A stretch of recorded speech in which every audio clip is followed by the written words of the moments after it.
Bonjour, c'est Parenthèse, la saison 4. Bienvenue à Parenthèse, le balado pour les familles francophones de l'Ontario. Aujourd'hui, nous accueillons Colette Gignac qui parlera des troubles d'apprentissage chez les enfants et de l'éducation spécialisée au Canada. Nous espérons que vous appréciez cet épisode et l'expérience personnelle et professionnelle de Colette.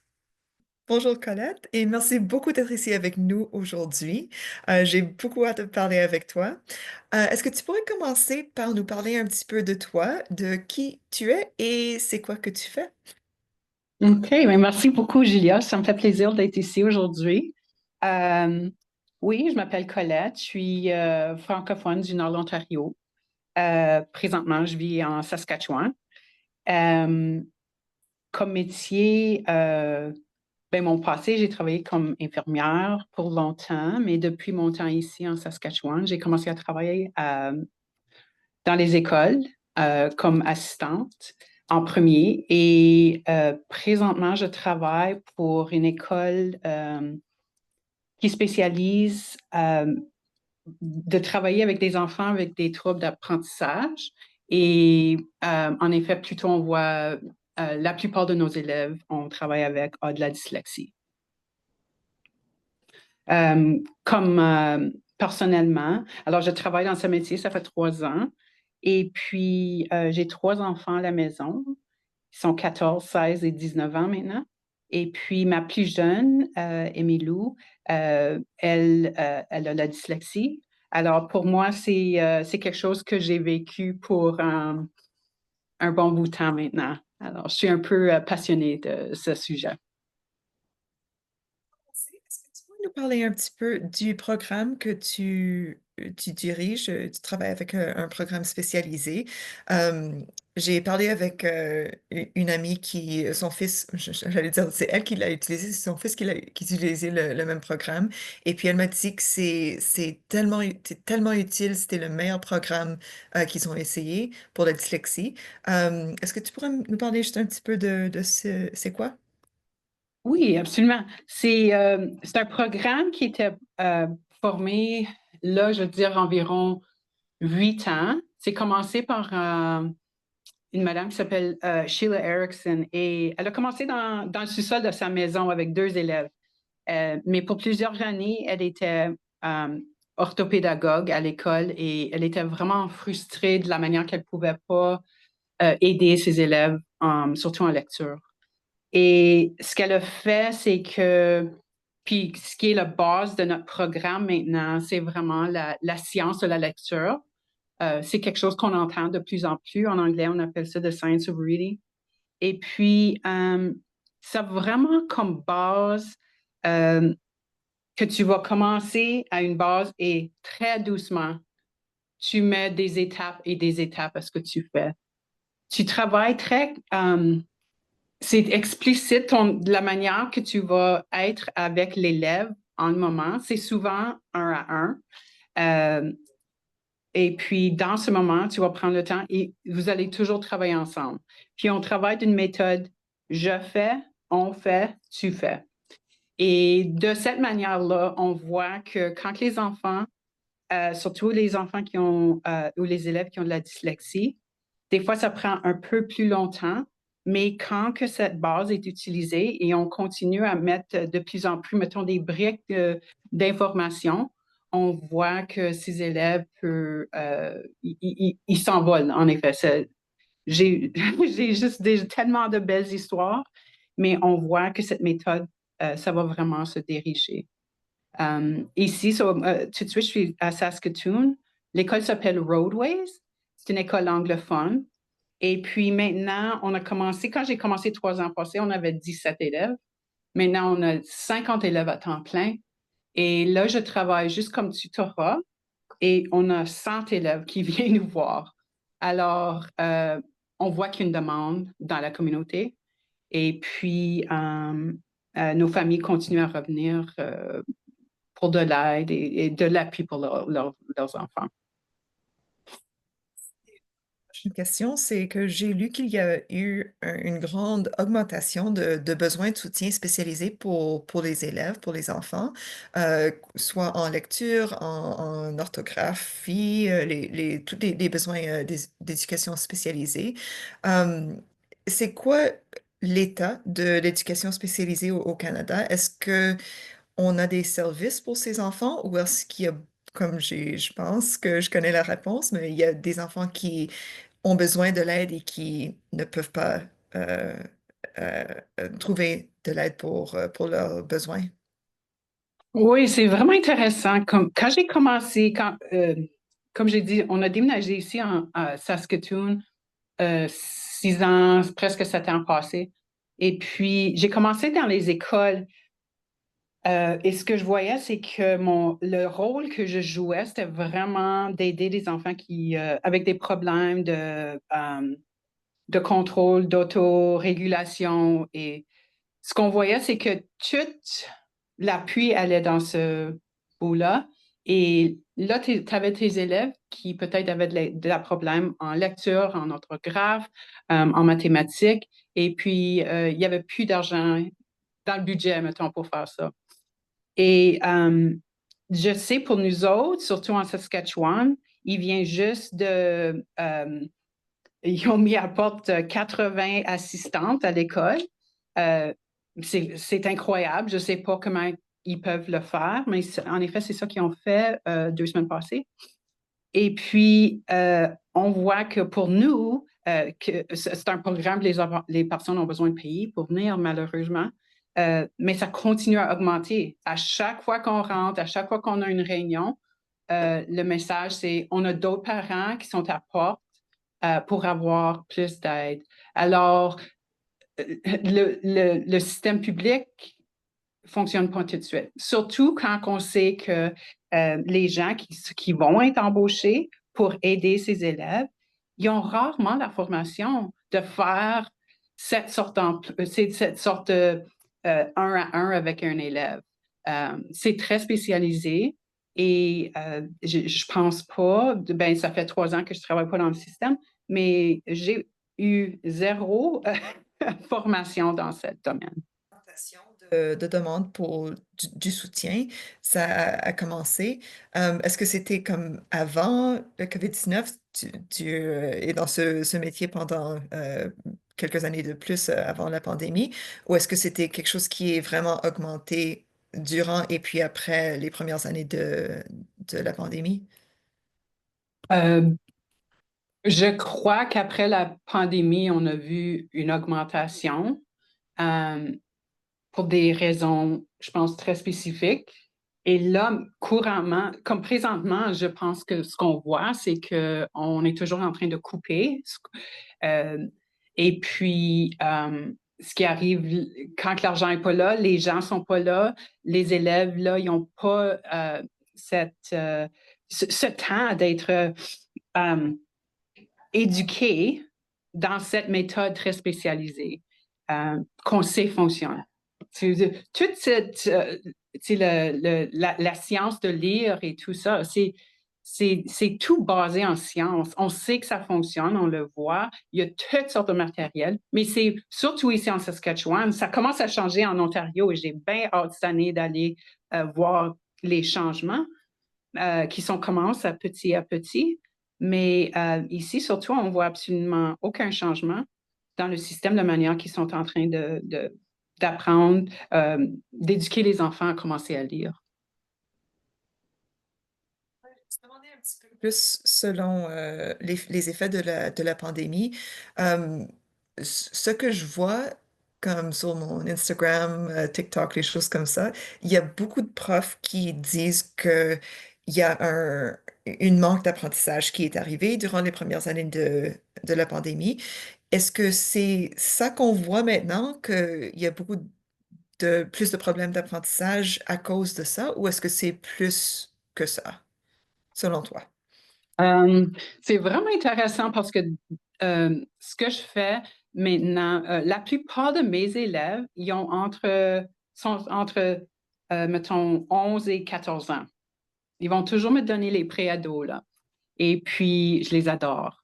Mais ces enfants-là, ça fait 5 ans. So, quand il y avait environ entre 8 de ce temps-là, ce qu'on voit quand je commence avec eux, c'est que tu vois ce trou dans l'éducation pour eux. Alors, je suis en train de travailler avec des élèves qui sont, mettons, en 7e année, et puis on voit que la lecture est plus proche de la 3e ou 4e année. Alors, ce sont plusieurs années en arrière. Et si on en pense, on sait que surtout pour nos élèves qui ont des problèmes d'apprentissage, on a besoin d'être un à un, ou on a besoin d'être proche d'eux. On a besoin d'être toujours en train de montrer nous-mêmes comment le faire, leur aider, engager avec eux. Et là, on était pris pour 4 ans dans une situation, ben pas 4 ans, mais ça dépend quelle province c'était, mais même une année ou deux, être en ligne, sans supervision, aucune manière de vraiment connecter avec tes élèves d'une manière personnelle ou dans un sens académique. Et là, on sait aussi que c'est difficile pour un élève qui n'a pas de problème d'apprentissage. Imagine que là, ton enseignant est en train de parler à propos des sujets et tu as absolument pas de base dans ça. Là, on voit des problèmes de comportement, des problèmes comme juste de se régler nos émotions. Et puis après ça, on s'en va à l'école. Et là, on est une année avancée. Il n'y a personne qui a resté par en arrière, tout le monde s'est avancé. Et maintenant, on voit, ben moi, je crois que je vois encore des effets de la pandémie avec les élèves que je travaille avec.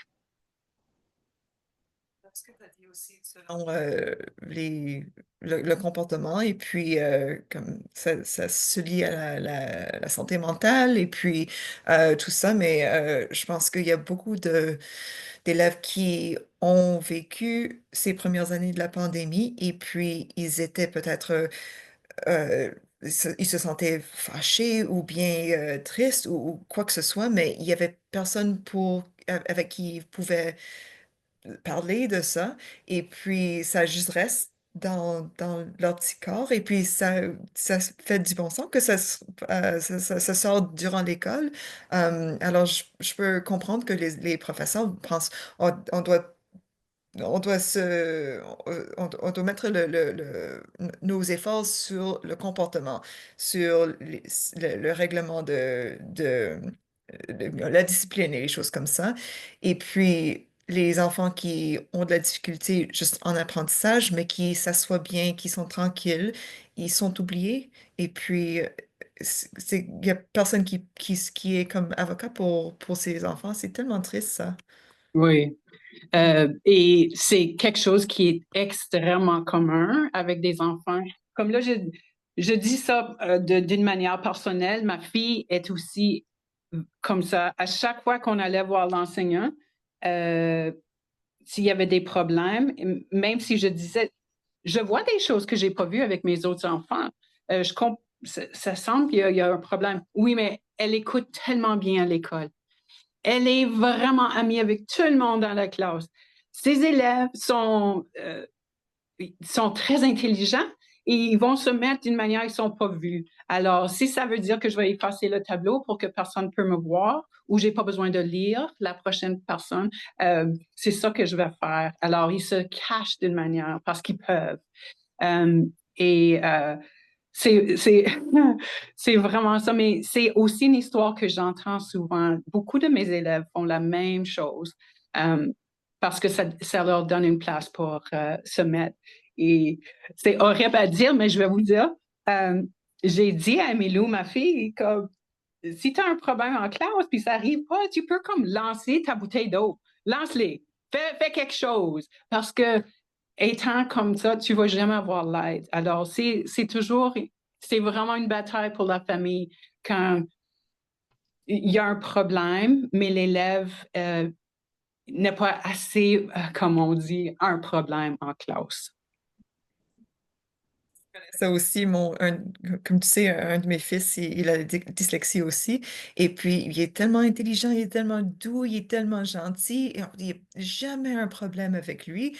mais il a besoin beaucoup plus d'aide avec la lecture et puis pour écrire. Et puis, c'est une des raisons que je l'enseigne à la maison parce que je pense que j'ai pas grande confiance qu'il aurait le soutien qu'il a besoin pour être être reconnu comme un élève qui a besoin de l'aide. Non, il est bon, il est gentil, on lui laisse, on veut juste passer d'année à année. Euh, mais on a besoin de beaucoup plus de soutien pour ces élèves comme ça. Alors, je suis contente qu'il y ait des programmes comme le tien qui existent, mais on en a besoin beaucoup, beaucoup plus. Ouais. Oui, surtout dans nos écoles, c'est là. On sait que les enseignants, euh, comme tu as 30 élèves dans ta classe, comment que tu peux te mettre, c'est ça, souvent quand je vais aller parler à l'enseignante, euh, c'est ça, je commence toujours par dire, je comprends que vous n'avez pas les ressources Mhm, nécessaires pour aider ma fille tout de suite. Mais mhm, en même temps, et ça, soit tu parles à l'enseignant ou l'orthopédagogue, la directrice, directeur ou n'importe qui va t'écouter, mais on a besoin de mettre ces services à l'école parce que ces élèves, ils ont besoin de cet appui. Et ils n'ont pas besoin, ils ont le droit de cet appui.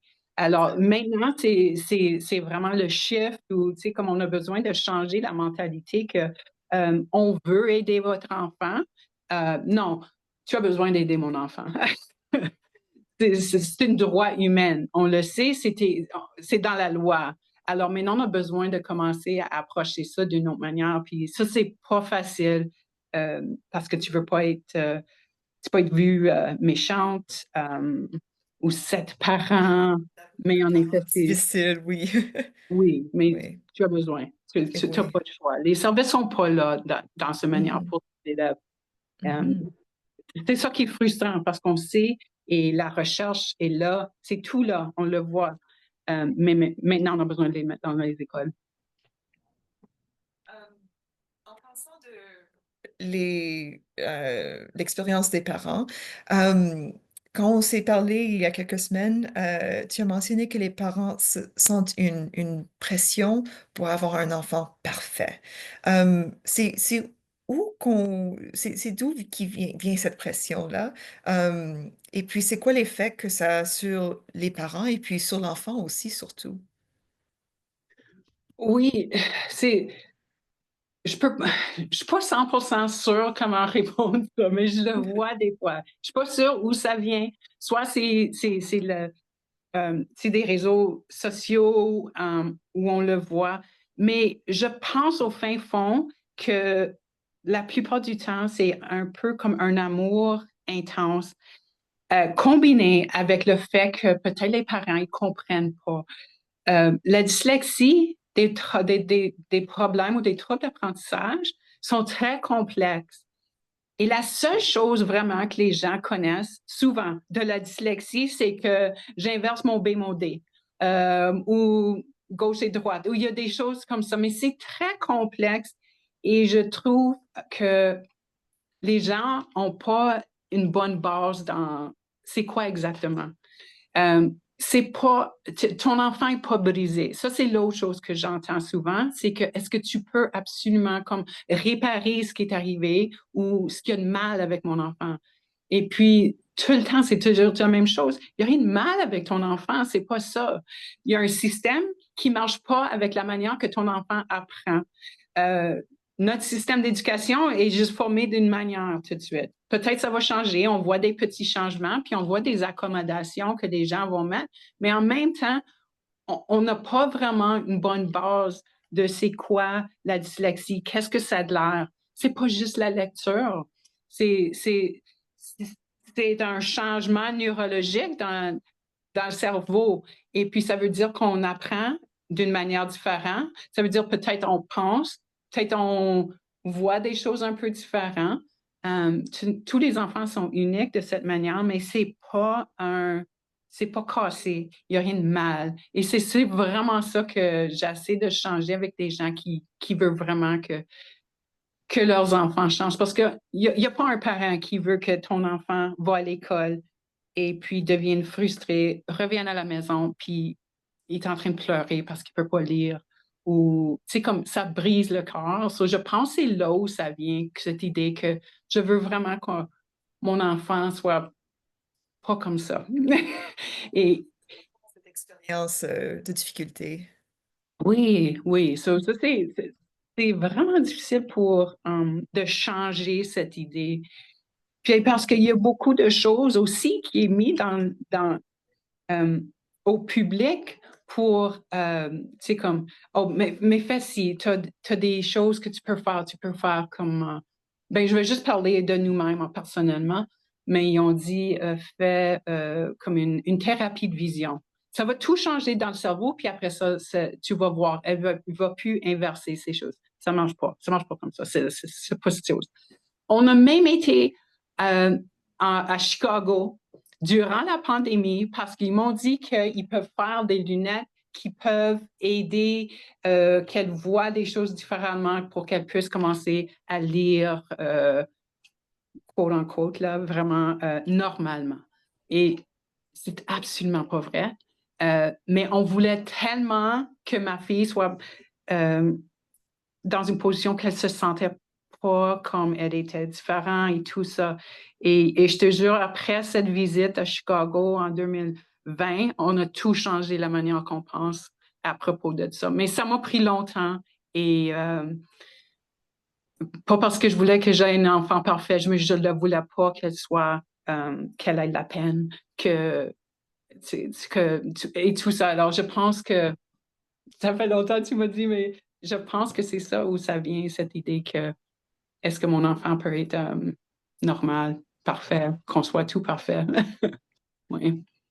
Je pense, t'as raison, je pense que c'est qu'on veut pas que nos enfants souffrent, qui ont aucune difficulté. On veut que nos enfants aient une belle vie sans problème. On veut enlever les roadblocks pour eux, mais il y a des choses qu'on peut pas faire comme parents, et puis c'est difficile de lâcher cette idée de contrôle, je pense. Oui, oui, absolument. Et l'idée qu'on va le réparer. Oui. Euh, Peut-être on va faire des choses pour faire la vie plus facile ou on va trouver euh, comment est-ce qu'on dit ça en français? Comment on va utiliser des outils qui Mhm. aider et ton enfant dans cette situation, mais on n'est pas là pour leur changer. On, Mhm. on veut comme juste encadrer toutes ces choses qui sont, puis, mais pas changer. Ouais. Euh, bon, on est presque à la fin de notre temps, mais j'ai beaucoup d'autres questions à te poser. Alors, je me demande si on peut faire une deuxième épisode avec toi dans la semaine prochaine, si ça vous convient, parce que je pense que toutes les choses que tu dis, je pense oui, oui, oui, absolument. On a besoin de plus de gens qui savent ça. Alors, si c'est correct avec toi, je vais vous inviter pour une deuxième épisode. Oui, avec plaisir. Je pourrais en parler toute la journée. Oui, absolument. Merci. Merci. C'était Parenthèse, votre balado à destination des parents francophones en Ontario. On espère vous revoir pour le prochain épisode. À bientôt!